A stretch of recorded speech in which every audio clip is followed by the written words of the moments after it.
Achille Polonara, trovata una donatrice di midollo compatibile. Achille Polonara, noto cestista italiano, affronta un momento di grande sfida personale. La diagnosi è di leucemia mieloide acuta, scoperta lo scorso giugno nel corso di accertamenti medici. Un nemico invisibile, che però ha già richiesto cure ravvicinate, ricoveri, terapie sperimentali e una forza d'animo notevole. Il percorso fino ad oggi. Dopo la scoperta della malattia, Polonara ha subito diverse sessioni di chemioterapia.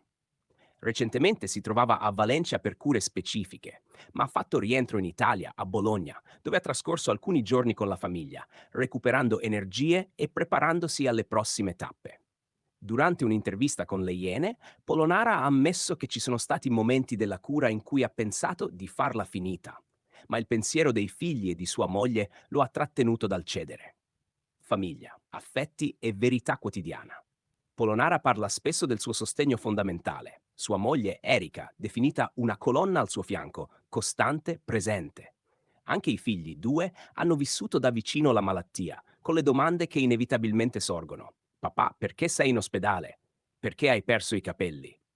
Per proteggere i più piccoli, Polonara ha ammesso di aver inventato scuse per evitare la paura o il dolore nei loro confronti. La svolta?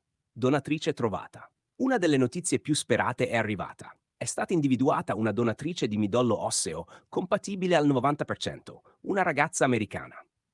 Polonara spiega che c'erano altri due donatori con identico livello di compatibilità, anche un giovane tedesco, ma si è scelto il donatore americano perché è stato possibile attivare il contatto con maggiore rapidità.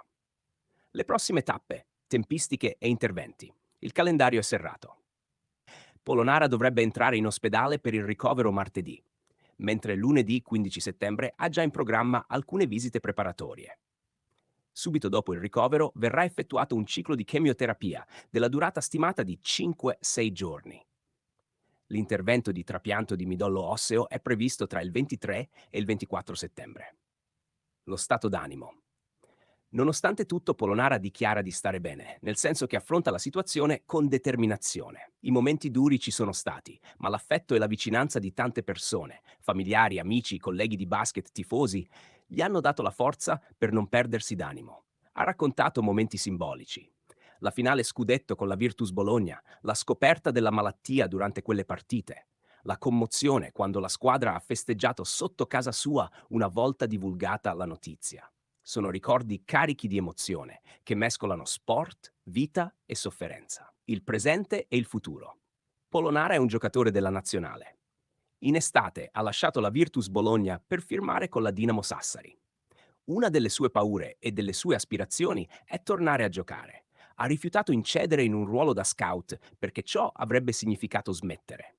Vuole quindi superare le visite mediche, affrontare il trapianto e spera tornare sul campo. Riguardo alla nazionale e all'ultimo europeo, ha detto che all'Italia è mancata un po' di fortuna, soprattutto nell'incrocio degli ottavi, dove ha incontrato una versione molto forte e quasi imprendibile di Doncic. Ma rimane convinto che, con i giovani talenti che stanno emergendo, il futuro possa essere solido.